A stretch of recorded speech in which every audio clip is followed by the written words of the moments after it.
ওরা কো ওরা এসে পড়ায় টপ মাদ্রাসার পোলাপান কি ফাউনি ভাইয়া। বুঝছি আমরা, মাথা হয়ে গেছে তোর নষ্ট, সাথে শিক্ষার অভাব, 2-4টা পেদানি দিলে ঠিক হয়ে যাবে তোর স্বভাব। আর যারা যারা ইয়াপুর বাগানে বড় বড় টমেটো আর লম্বা লম্বা বেগুন সাথে কলা বাগান দেখতে চাও, তারা এই ভিডিওটি শেষ পর্যন্ত দেখতে পারো।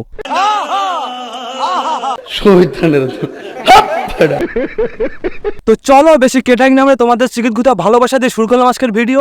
এই সময় কম, শুরু করো। ওরা কো ওরা এসে পড়ায় টপ মাদ্রাসার পোলাপান কি ফাউনি ভাইয়া। এখন থেকে টিকটকের ট্রেন্ডিং কাপাইবো মাদ্রাসার পোলাপান ভাইয়া। পৃথিবীটা যেন পাগলা গারদ পাগলা মিতে ভরা, এখন সোশ্যাল মিডিয়া কাপাচ্ছে এরকম পাগল যারা। আমার তো মনে হয় না যে মাদ্রাসার ছাত্রগুলো ফাল, কিন্তু ভাই তোকে দেখে আমার ফাল মনে হচ্ছে। এখন থেকে টিকটকের ট্রেন্ডিং কাপাইবো মাদ্রাসার পোলাপান ভাইয়া। টিকটকে ট্রেন্ডিং কাপাবি তো কাপা না, কে বারণ করছে তোকে? কিন্তু ভাই তুই একজন মাদ্রাসার ছাত্র, আর মাদ্রাসার ছাত্রকে বলছিস। মাদ্রাসার ছাত্রদেরকে বলতেছি, তোমাদের ভিডিওতে ভিউ হচ্ছে না, তাহলে আমার এই সাউন্ডটা দিয়া একটা ভিডিও বানাও। এই ব্যাকগ্রাউন্ড লাগাইতে, ব্যাকগ্রাউন্ডটা কি? আমরা কি ফাল মিয়া, আমরা কি ফাউল মিয়া? কেন ভাই পৃথিবীতে এত ভালো ভালো ইসলামের গান থাকতে ওগুলো দিয়ে ট্রেন্ডিং কাপা? আসলে ভাই তোকে পাগলা গারোতে রাখা দরকার। আজকে আমি আপনাদেরকে দেখাবো টমেটো বাগান। হ্যাঁ আপু দেখবো তো, আর তোমার টমেটো বাগান দেখবো বলে তো আমরা সবাই ধৈর্য সহকারে বসে আছি।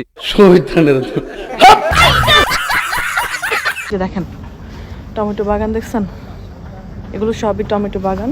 এ মারা, কোথায় টমেটো বাগান?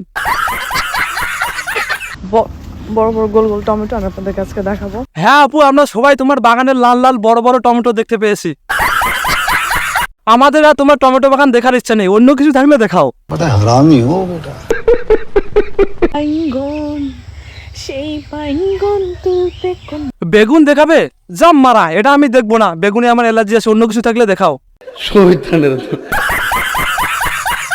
সেদিন তো নিয়ে গেছিলাম টমেটো বাগানে, আজকে আপনাদেরকে নিয়ে যাব এই আপু তো সেদিন টমেটো বাগান দেখাইছি, আজকে অন্য কিছু দেখাবে, তাই সবাই ধৈর্য সহকারে বসে পড়ো। কলা বাগানে। এই যে কলা বাগানে যাচ্ছি। এ মারা, শেষে কলা বাগান, আর এটা দেখার জন্য আমরা এতক্ষণ থেকে বসে আছি। এগুলো দেখার পর যখন আমি আপুর পেজে ঢুকেই দেখি পেজ তো নয়, এটা একটা সবজি বাগান। এখানে সবই পাওয়া যায়, কলা, লাউ, বেগুন, টমেটো মানে ইত্যাদি। আর তোমরা যদি ফরমালিন মুক্ত সবজি খেতে চাও তাহলে এই আপুর বাগান থেকে নিতে পারো। আর আমরা যেগুলো খাই সেগুলো তো সবই ফরমালিন যুক্ত, আর আপুর বাগানে সব ফরমালিন মুক্ত।